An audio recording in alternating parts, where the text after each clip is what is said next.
Okay, so this is completely dry and we can try to finish this up all for good.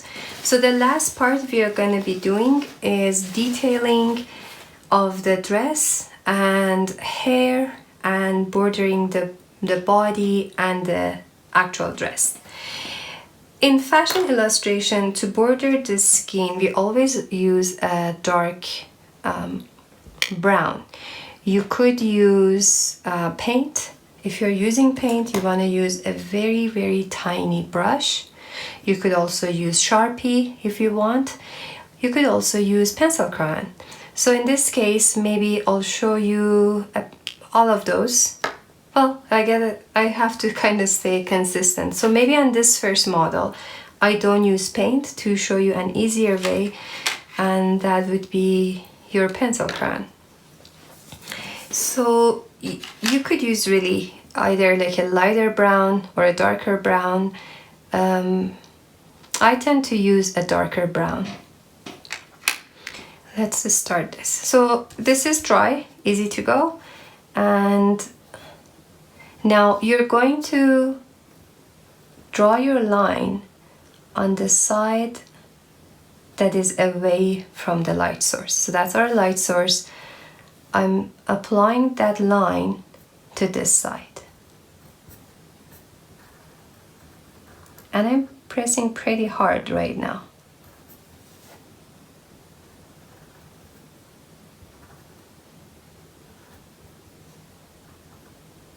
I think the fingers were kind of coming down. I have to reference back to my drawing. Let's see. Oh yeah, actually one of them was up and the rest were coming down.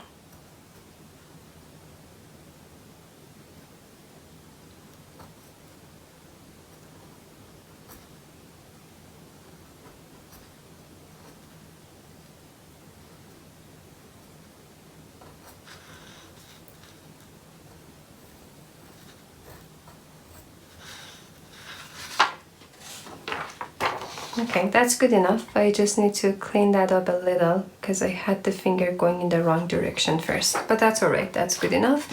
Now on this side, I'll draw the line here under the arm. And I don't actually do anything with that side. If you want, maybe you could have a suggestion right there, maybe a little here, but you don't want to do that everywhere. Just some recommendation, right? Now the neckline or underneath the face, you'll do that. If you want at this point, you could do some light shading too with your pencil.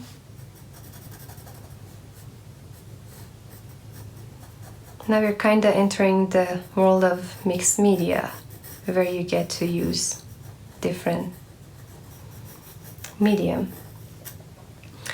It's not such a great idea to shade the skin with pencil crayon because it can make it hairy and it's not so soft. But again, that goes back to your style, right? So in my style, I always like to have really dark areas. There, just a little. So that's it, that's for the skin. Now for the hair, I will not use the pencil crayon, rather I use a very small paintbrush. And I would mix my dark colors. So I'm gonna use brown and black. Grabbing some brown, I'll just put that there. And then I'm gonna grab a little bit of black and start off with those two. Depending on your hairstyle, we went over this when we were actually doing the sketching. Same idea. You can have curly hair or straight hair, whichever you decide, you just move your brush in the same direction. In this case, I think I want to make her hair curly. So for that, I'm gonna start with my brown. Add a little bit of water so it doesn't dry on you, but it's not watery, it's pretty thick. All right, so I have that. And I will just do some curly lines. And remember, the same as the very first lesson, I think we talked about this. You want to hold your brush absolutely vertical, and that way you would have more control, right? You could have a thinner line. Now that background is, the background color we had for the hair is very close to this color. And in order to create some dimension, you want to mix a little bit of black with your brown to have a darker brown. I add more water to get a nice consistency. Now with that, usually at the root, the hair is a little darker. You have, more hair at the top. And as they come down, they kind of spread out. When you look here, I kept some of the white, and that is really helping us here to create the dimension. At the bottom here, I'll just create some darker tone. On that side, I'll do another maybe 2 or 3 lines. There you go. And usually the hair doesn't have like clean edge, especially like this is like a curvy line and curly hair, so we don't want to keep it all really sharp and straight. It's usually a little fuzzy. And the last color, I will be using just black. Now black is going to add that extra contrast, and it's going to make it even more dimensional.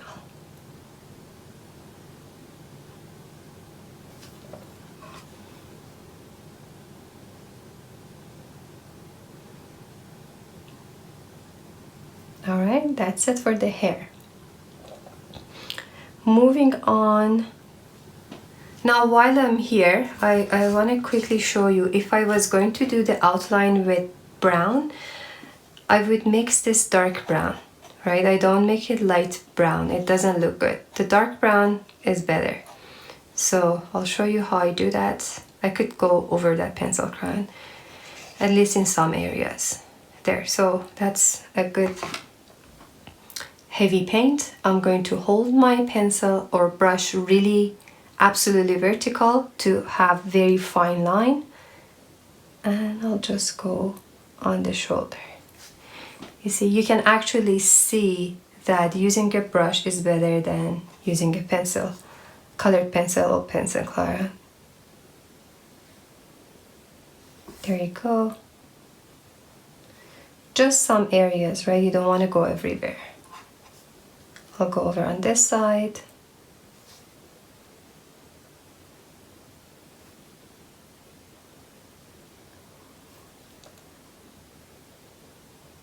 It's a little harder to use your paintbrush for outlining the body since it's very, very delicate, but you can definitely see the difference.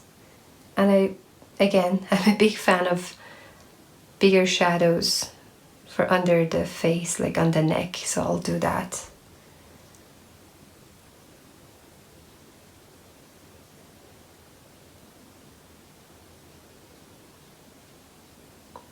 I also do it right here too. I think I smudged this accidentally when I was painting on the other side. Yes. So be mindful of your movement. Now, last, I'm going to outline the whole thing with black. Again, not touching the lighter area. I just leave them be very empty. This side, I'm gonna use my black to outline. And that's it. That our design is finished. Almost. Maybe a couple more minutes. I would need to have a lot of black heavy paint. If you feel more comfortable doing that final outline in Sharpie or marker, you can use that too. I tend to do everything with my paint, unless I'm doing quick sketches, and then I use like pen and ink or marker. But right now I'm gonna stay with my paint. Here I really messed up, so it's still wet. Maybe I should not continue on this. All right, I'm gonna wait until this part is dry before I continue. All right, this is completely dry and we can do the outlining of this one. Again, you want to use your very fine brush. You're gonna mix a good amount of black. You're just using black to outline this one. Maybe some white, but I don't think so. In the other one, I'll just use the white on the other example. Let's just stick with black so you see what I mean by black outlining.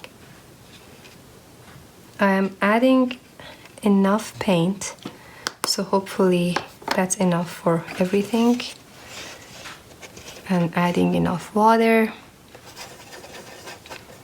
Having a good consistency, lots of pigments, but also lots of water. So I can continue drawing like long lines without interruption. Okay, watch out for the excess paint on your brush. Get rid of that. There, that's good enough. And here you're gonna just putting that away. I start from top. And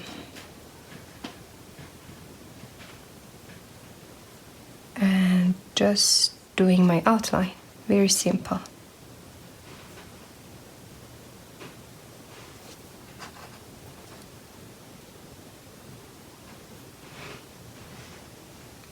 Now something you want to keep in mind, don't forget that where the light source is, and so my light source is there, everything on this side is gonna become darker.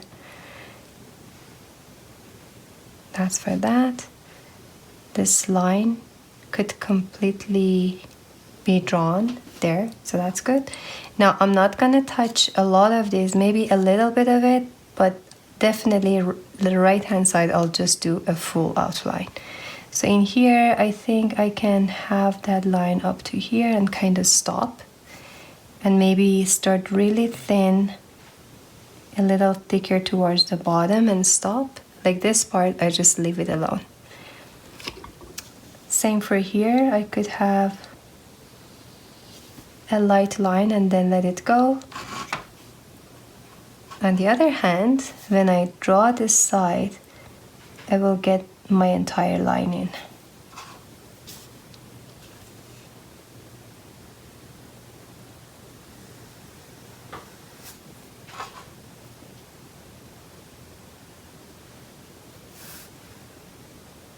Here I have that line. I can suggest some deep color for showing the gathers. Right there. This side definitely all the way.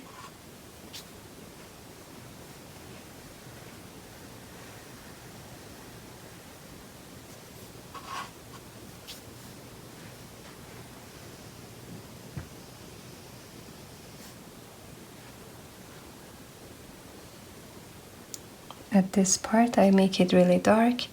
Now remember how this was some sort of like a pleat. Those are our inside lines. Those are going to become even darker than that right now. So what I will do, I'll just go ahead and shade them even darker with black right now. Now I'm having a problem here because this is wet and I'm trying to kind of avoid hitting it, so I went off. If you see that is happening, stop. Maybe work on the other side, or you can't do anything, just wait. I guess I should have started from that side. I forgot that I'm right-handed. Let's see if I can work with this. No, it's pretty wet and I have a high chance of touching it, so I should stop again.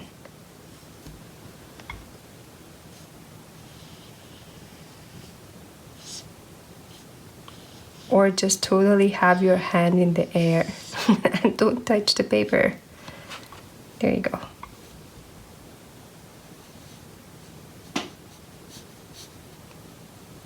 Yeah, I think I should wait until that is dry before I continue, or I will definitely make a big mess.